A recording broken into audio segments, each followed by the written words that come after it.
Welcome to the Promote Your Inner Woman to Success program, a program designed to help women excel in life and in business authentically, faster, and with ease. I'm Christine Overby, and on today's podcast, myself and my co-host Mickey Ruthman will have another insightful discussion about the unique challenges that we as women face in business and in life, and the tools that you can use to be all you can be and live the life you want.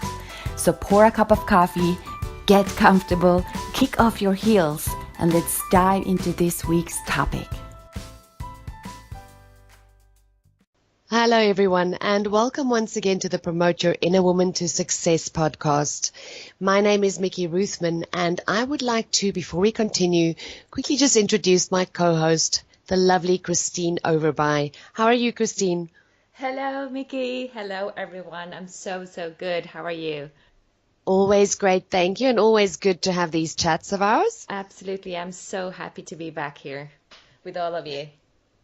Yeah, and I think today we've actually got quite an interesting topic and something that I think most people deal with quite often, not just in business, but in their personal lives as well. And it's not really something we all know exactly how to do.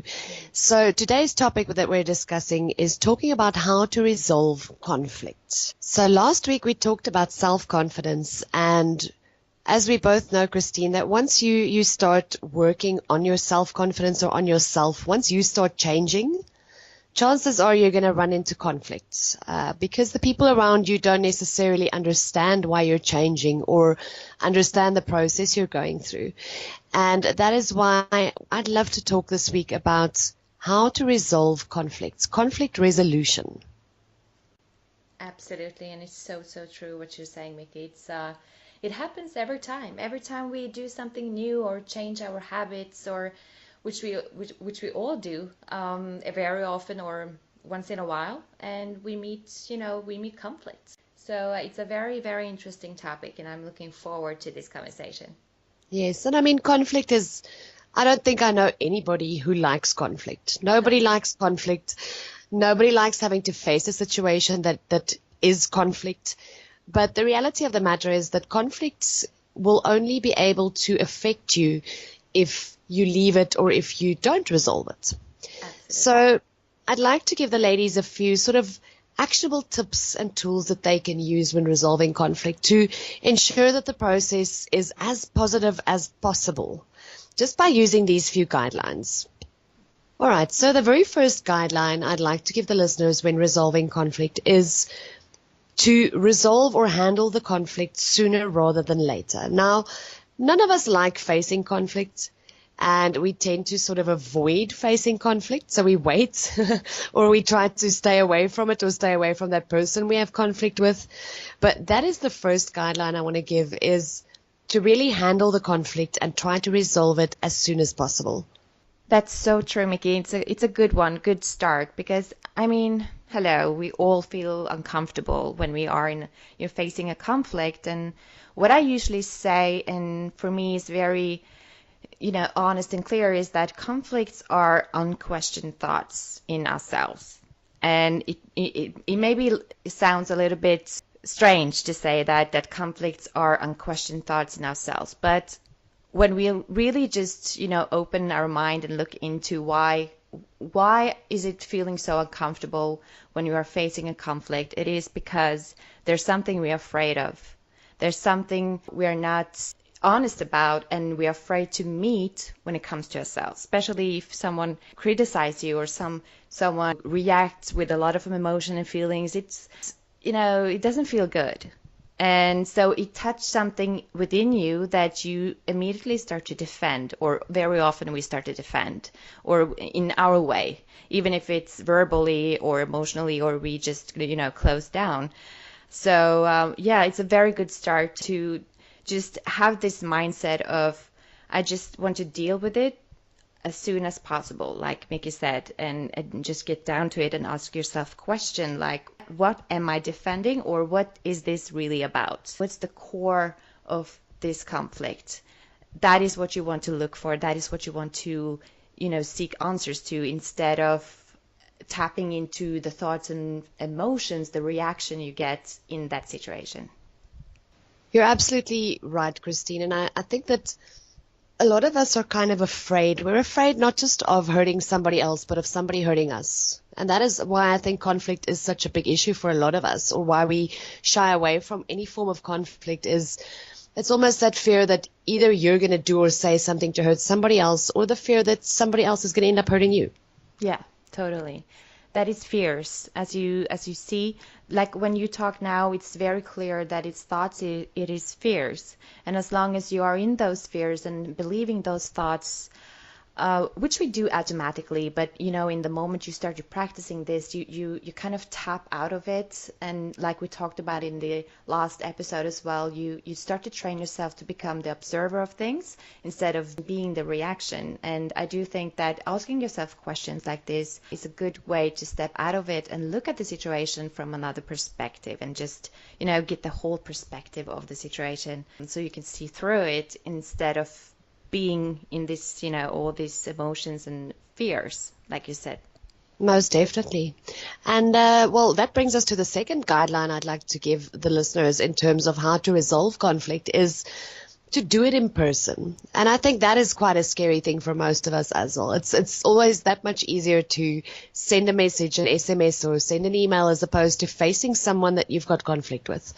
But the key and the main reason why I say do it in person is, we live in an era, we live in an age where everything is online. It's so easy to send an instant message, a WhatsApp, an email, something like that, as opposed to really connecting with that person. And the main reason why it's key to resolve conflict in person is, the problem is that a text message cannot convey somebody's heart. It cannot convey somebody's tone of voice. And it's really, really easy for you and the other party to misunderstand each other when you are, texting or sending an email, as opposed to being opposite that person and being able to feel their energy and really see their expression and what they're trying to say to you. Absolutely. And it's very, very important what you're saying now, because if we just for a moment tap into our own experience, because we all have been there, where someone maybe said something and we are in a defend mode where we kind of feel hurt. We have experienced something, someone said something, and we feel a little bit hurt. So in that situation, we automatically put up a defense. And if, the other person tried to talk through it, or just trying to say, I'm sorry, I apologize for anything through text messages or something else, and don't pick up the phone or actually meet you, that defense we have, it's very strong, first of all. And it's just like you said, we need to reconnect, we need to connect. And we all know that for us to be able to connect, we need to hear the voice or the energy or the expressions and things like that. So it's not that easy all the time to do it this way, but it's the best way if you really want to just get through with it and make sure that you resolve the conflict. Absolutely, Christine. And I think it brings us back to the first guideline I gave, which was to handle it sooner rather than later.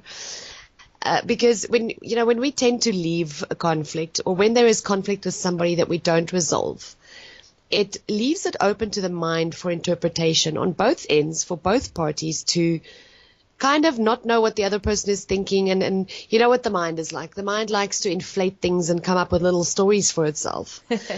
Yeah. And so the mind kind of leaves it to interpret for itself what is going on, as opposed to really hearing what that person is thinking, really hearing what that person is feeling, and really trying to resolve the issue.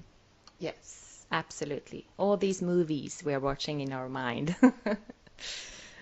Yeah, the mind is I always like to say the mind is a drama queen. Yeah. It likes to really inflate everything that's going on and just blow it up much bigger than it really is. Absolutely. And when we are asleep, we are actually we believe everything. True. And this is why it is key for you to do it in person, because when the other person is standing right in front of you, the mind cannot misinterpret, the mind cannot inflate something when you can actually see the person's reaction to what you are saying, or, read their body language, feel their energy, hear their tone of voice. So it really, really is key for you to resolve conflict in person. Which brings us to our third guideline that I'd like to give the listeners, and that is to make your core purpose with conflict resolution exactly that, to resolve the conflict. Not to go into the conflict resolution or to discuss the problem thinking that you want to walk out of there being the winner, because you cannot win at conflict when you're trying to resolve it. Because the moment you are trying to win, you're actually, in a way, looking for the outcome that you desire. Absolutely, Mickey. And I'm going to say this, and I know that many of you out there is going to feel a reaction to what I'm saying. But when we come from that space that you just described, Mickey, you're looking to be the winner of the conflict or this discussion. That is your ego. That is you believing your thoughts that if you lose or if you not get your confirmation, it will say something about you that you don't want to see. You are kind of denying something, and that comes back to what I said in the beginning, that conflicts or defense is unquestioned thoughts that you haven't been going through and looked at, so you are not really honest with yourself. So it becomes an ego thing that you need to feel like you are right. And it's a good practice, just to check it out as a good, cool exercise. I've done that a lot of times, and it's very interesting to actually don't say anything, or you can say something, but you're in a kind of just coming from the space that you just want to listen, and you're not giving the other person anything to be more dramatic about, or you're not giving them the energy in that conflict. You're just listening, and you just notice what is happening within you when you don't allow yourself to defend or to get confirmation, appreciation, or something from that discussion or conflict. So it's a good practice just to, as a note to that. Definitely. And I think before you go into a situation where you want to resolve conflict, is to absolutely establish to yourself that that is what you are going there to do, is to resolve this, to find a solution to it. Not to actually go in and be the winner, because that is when it doesn't become conflict resolution anymore. That's when it just becomes an argument. And that brings me to, guideline number 4 that I want to give the listeners, which is to mind your tone of voice. So mind your tone of voice while you are having this discussion with a person that you are perceiving conflict with. Because, when I don't know if you've seen this probably plenty of times as well, Christine, is, the more you react to something, the more that other person that you're talking to will react. You kind of sort of feed off of each other's energy and bounce off of each other's energy in a conversation like that. And, like me, for instance, I used to struggle with this quite a lot, because I do speak with a loud tone of voice to start with. I'm not a very quiet person. And I'm an extremely passionate person as well. But, when emotions start taking over, is what happens in that moment is your emotions start showing, and the perception of the person you are speaking to could be completely different to what you mean. And what I mean by mind your tone of voice is, in that moment when you are having a discussion about conflict resolution with somebody, or resolving a conflict with someone, is to absolutely just keep your tone of voice gentle, keep your tone of voice understanding, because the moment you raise your voice, it just elevates that discussion to a completely different direction. And 9 out of 10 times, you're not going to end up resolving it just because of the wrong tone of voice that you're using. Totally.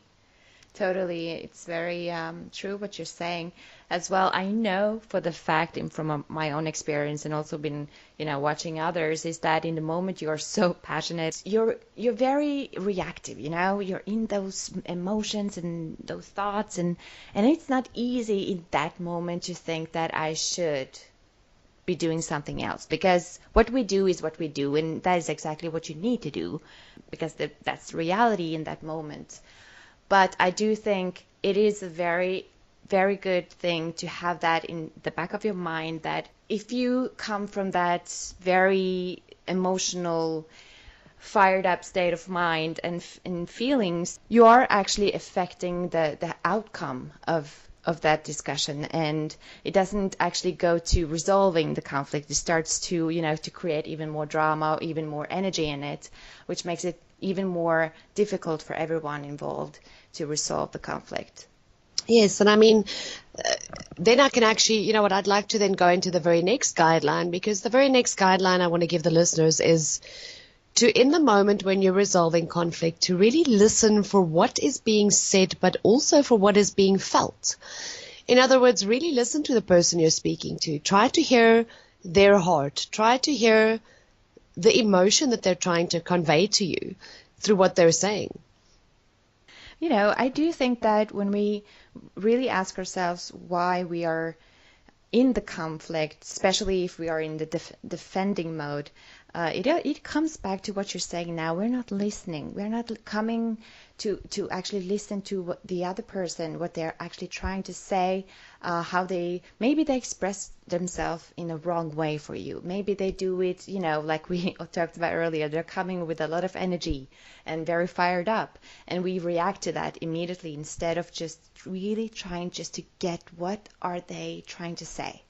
What are they coming from, and be open and try to understand and get again back to the core and the clarity of the situation and yourself as well and the other person in that conflict. So absolutely, yeah. It's all about listening. Most definitely. And if, when you try to hear the other person's heart, I mean, a lot of us, for instance, in conflict, when we speak, we end up saying things like, you did this or you did that, instead of saying, what you did made me feel this, or I felt this when you did that, is to really convey, what feeling it evoked in you. Because instead of just accusing that person and saying, you did this or you did that, is to actually really, really be authentic in what you're saying. Really open your heart and tell that person, I felt this when you said that, or it felt like you said this when you said that. Is to really communicate. Absolutely. And do you think that, as a note to that, when we are so honest, many people are so afraid of that. And I think that is the thing, is that we tend to not say exactly how we feel. Besides that, it's fear. You feel exposed. You feel exposed telling someone that something they said hurt you.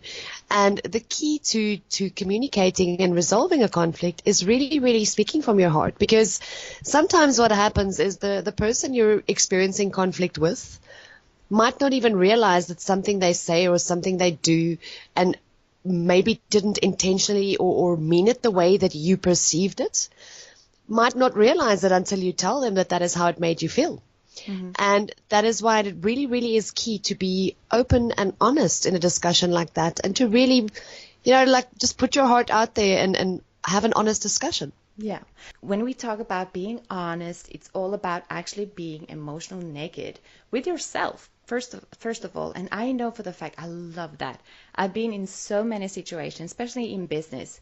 It's not that popular to be very honest. But what I experienced, and I did this for myself, is I've been in some situations where I'm kind of, wow, I can really feel the fear.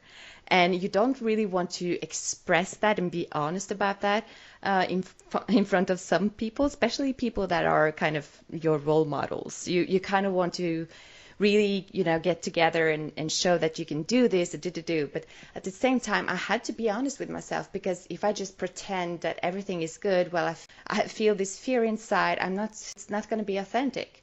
So I had to be that honest with that person and saying, you know what, I have to be honest with you. You are scaring me. You scare really out of me. And just by saying that, and in some, 1 second, my ego was going like, oh my God, what is that person thinking of me now? But inside, I felt so empowered. Just the fact that I was just honest, and I just felt, okay, that was it. That was the wave I had to ride, and now it's all good again. So let's continue. So it's a very good, when you just put yourself out there, it's all about you and your process, your growth. It's about you getting out of comfort zone and show fear that is just thoughts. It's nothing real. So yeah, it's a very, very interesting way to look at it. Yeah, and I think that, in terms of when you're listening to what is really being felt by that person and really listening to what they are saying to you, and in the same, voice kind of really saying how you feel, then it kind of, you don't leave room for your mind to actually sit there. Instead of, when you're listening to somebody else really listening, your mind cannot sit there starting to find other ways to answer this person, already coming up with an answer when you're really listening to someone. And I think it's like, if let's say you and I were having conflicts. If I was really listening to the words you were busy saying to me in the discussion, my mind cannot sit there going, oh, well, but she did this, or oh, well, but she did that. You're kind of just really focused on what this person is saying. And I think it really helps in terms of shutting the mind down, keeping the mind quiet in that moment, is to really, really listen to what is being said. Yeah. And it kind of brings me to my very next point, to the next guideline I want to give the listeners, which is when you are resolving conflict with someone, is to focus on the present. Focus on the actual conflict in that moment, because a lot of the times we tend to rehash the past. We, in trying to defend yourself almost, and this comes back to wanting to resolve instead of winning, a conflict situation, is when you are trying to win, you're going to come up with as many things as possible that you can throw at that person to be the winner in the arguments.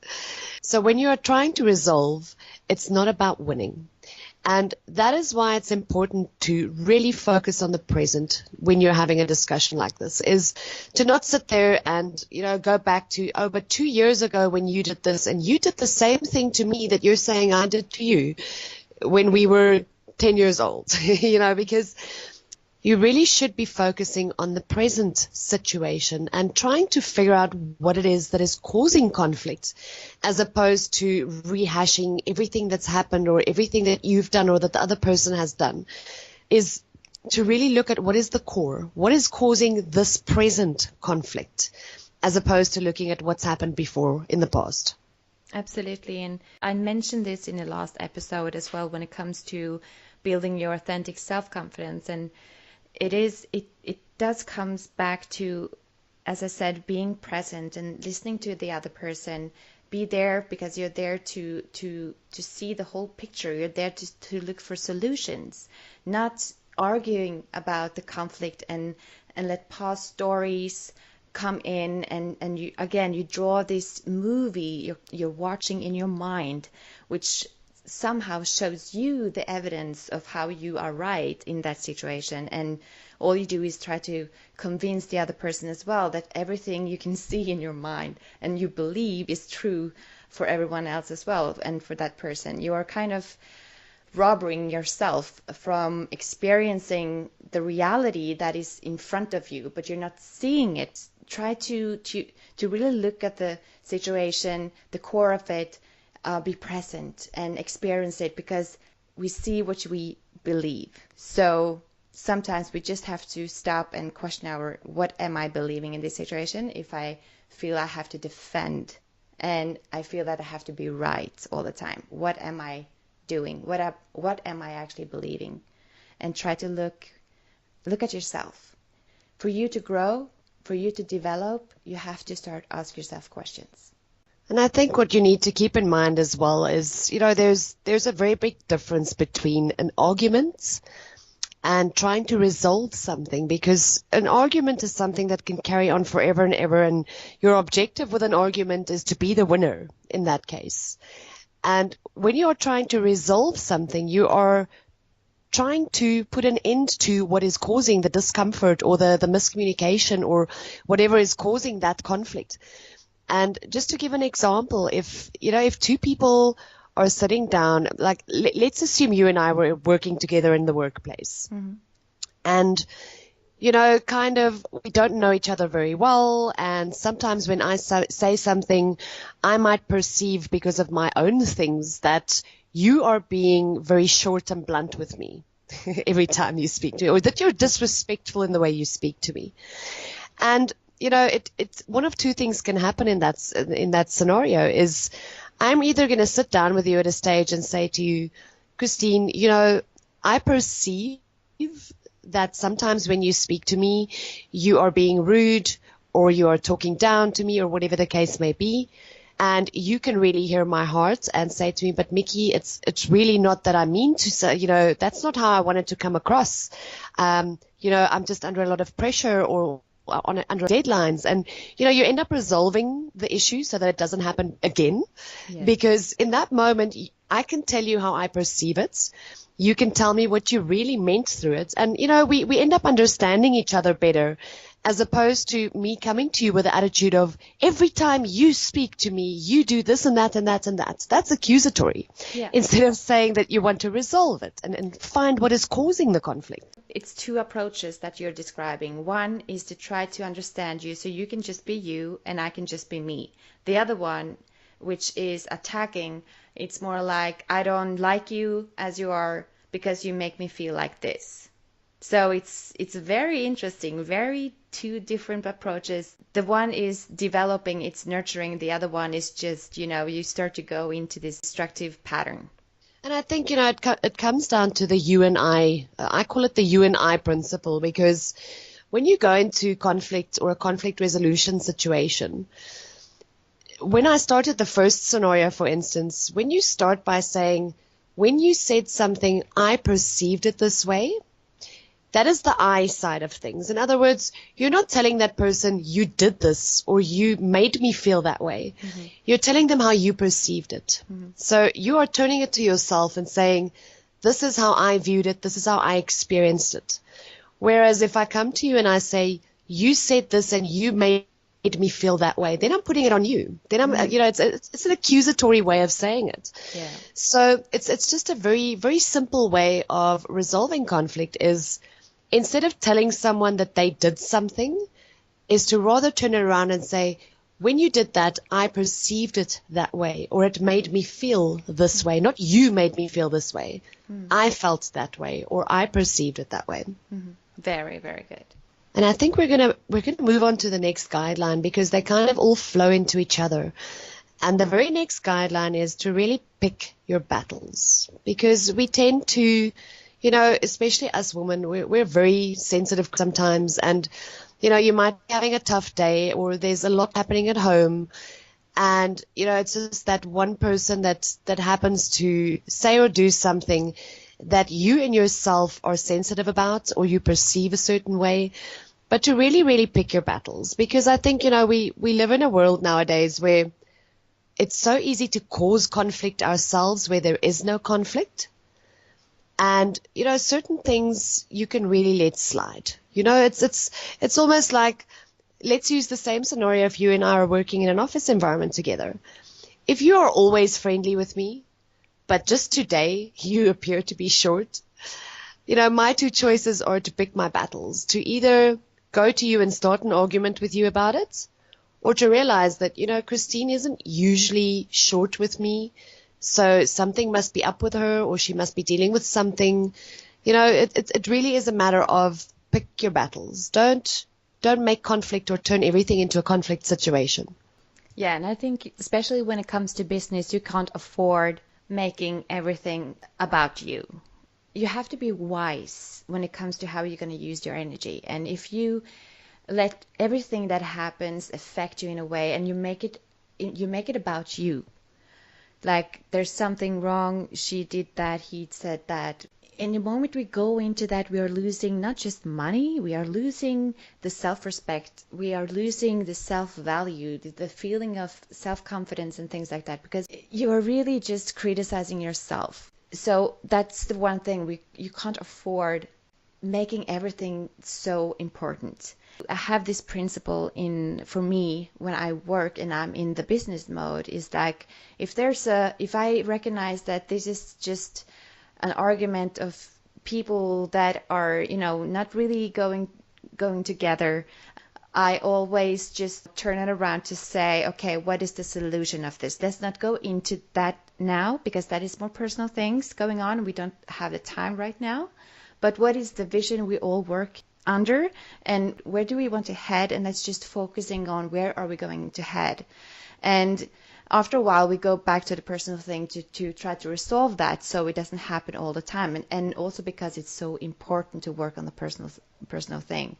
And it's like what we talked about earlier as well, is that it comes back to things, unquestioned thoughts you have about yourself. You're afraid of when other people annoys you or irritates you, it makes you frustrated. It's because they show something or they do something that you don't like, that triggers something within you that you haven't questioned yet, and you just want to, they're just pushing your button and something happens inside of you and you react and you make these stories inside of your head and make this much bigger than it maybe is. So yes, it's very important to pick your battles, especially when it comes to business, because you can't afford to let all these things affect you. But when it does, stop for your sake and ask yourself questions to get out of that self-destructive pattern. So absolutely, it's a very, very good advice here that Mika are giving you.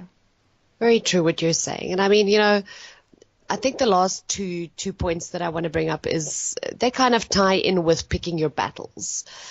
And the first is to know when to let something go. That's kind of comes down to the same thing as picking your battles, but just know when to let something go. If someone is, if you see that this person is not willing to resolve the issue, let it go for now. Just let it go for now, because you can either continue and make it worse, but certain things you've really just got to know when to let something go. And the very last point I want to give through is to be willing to forgive. We all make mistakes. And, as I always say, put yourself in the other person's shoes. And if you made a mistake and you perhaps offended somebody without knowing it, and they come to you to resolve that conflict, when you follow these guidelines and you really listen to their heart and you really listen to how they feel, you don't bring up the past, all of the tips and guidelines we've been giving now to resolving conflict, then you become more willing to forgive. You become willing to let certain things go, because it is all about resolving it and making sure that the conflict does not continue going forward.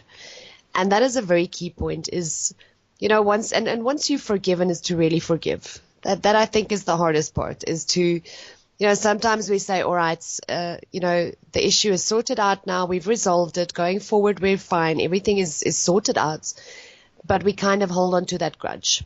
We don't really forgive, we don't really let go. And that is key. That is key in making sure the conflict does not repeat itself going forward as well. Mm-hmm.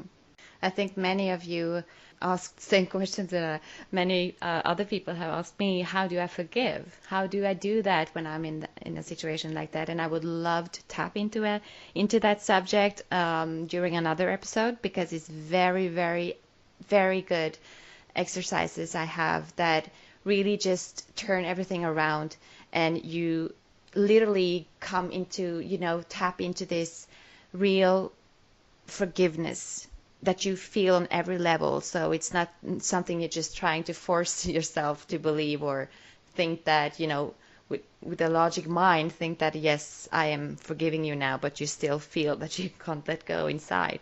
So I would love to come back to this subject, but, just to forgive, it's so liberating. It's so tremendously good feeling. And, wow, yeah, understanding how to forgive, because in the moment we forgive other people, we forgive parts in ourselves as well. We heal something in ourselves, and that is so, so good for our spirit, for our soul, for our heart and mind. Yeah, and I think it comes down to the old saying that forgiveness is not for the other person, it is for you. Yes. And I think that is where we go wrong. But most definitely, I would love for us to go into that subject. I mean, I've done some of these exercises as well with you and with some of my clients as well, is to go through that process of forgiveness and the absolute freedom you feel, and the joy that you feel after doing that. Mm-hmm. It's releasing. I don't know how to explain it, but it's very releasing. And most definitely, I would love for us to go into that in one of our next programs. Mm-hmm. But just to recap for the ladies, because I think our time is almost up, is let's just recap on the guidelines we gave today, just point by point. So the first being to handle conflict sooner rather than later. The second being to do it in person. Don't send an SMS, don't send an email, talk person to person. Even if, if somebody's not able to meet you somewhere, rather speak over the phone, but do it in person. And to make conflict resolution the priority when you are trying to do this, rather than going in there wanting to be the winner or to be right. So before you resolve a conflict, is establish for yourself that what you are going in to do is to resolve this, and you are not going into this to try and win it or to be right. The very next point, or the very next guideline, was that you should mind your tone of voice. So be mindful of how you are speaking, the tone of voice you are speaking in when you are speaking to that person. The very next one is to listen for what is being felt and what is being said. In other words, tap into really listening to what that person is trying to say to you and hear their heart and their emotion behind it. But in our discussion, we went a little bit into also from your own side is to really speak from your heart, be authentic, put it all out there, really say how you feel. Then we said that you should focus on the present. In other words, be present in that discussion on what you are trying to resolve now. Don't go into the past issues of what that person did the last 10 times or 10 years ago. Is to focus on the present situation at hand. The very next one is to pick your battles. In other words, see which things you can, is it really important for me to have, conflict with this person over something? And the very last two are actually kind of go hand in hand with each other. And that is to be willing to forgive and to know when to let something go. But those are the main points that I think would help you resolve conflict, not just sort of in your personal life, but in any business situation as well. And even if you're a third party, like let's say that you are a manager and two of your staff members are not getting along and you've got to facilitate conflict resolution between these two people, you can even use these same guidelines to guide them to resolve that conflict. Awesome, Mickey. It's very, very good. And remember, ladies, you can actually book your one free one-on-one session with Mickey or me, Christine, by clicking the link in the description below, where it says our site. So if you click the link our site, you will opt into our site and you will see that you can book your one free one-on-one session with Mickey or me, Christine. I'm really looking forward to hear from you. Yes, Christine, and really looking forward to getting to know all of our listeners a little bit more in person on a one-on-one basis. And do remember, please, that if you would like us to cover a specific topic on the podcast, if there is a specific challenge that you are facing in business or in life that you would like us to address on the podcast, you can send us an email to info@yougotpromoted.com. In the subject line, just put for us there, topic for podcast.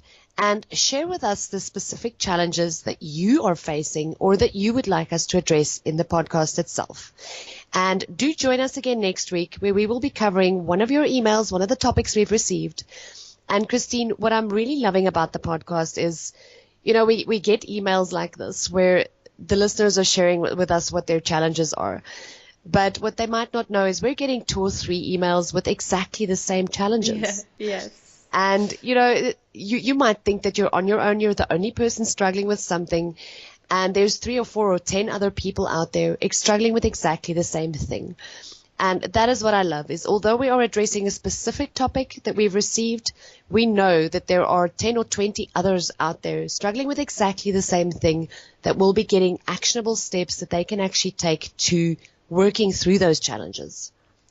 Absolutely. It's amazing to see this, and it's amazing to receive your feedback and see that we can actually contribute and help you in this way. So keep them coming. We would love to receive more feedback. Absolutely. And do remember to join us again next week. We will be covering yet another topic of one of the challenges we've received from our listeners and helping you to move forward a little bit faster and with ease. See you again next week. See you all next week. Thank you for joining us on this week's Promote Your Inner Woman to Success program. Join us again next week as we discuss yet another unique challenge that we as women face in business and in life, with loads more actionable steps and tools that will help you excel faster and with ease. For more information about our coaching programs and membership program, visit our website at www.yougotpromoted.com or connect with us on social media. And remember, in authenticity, lies your success. See you next week.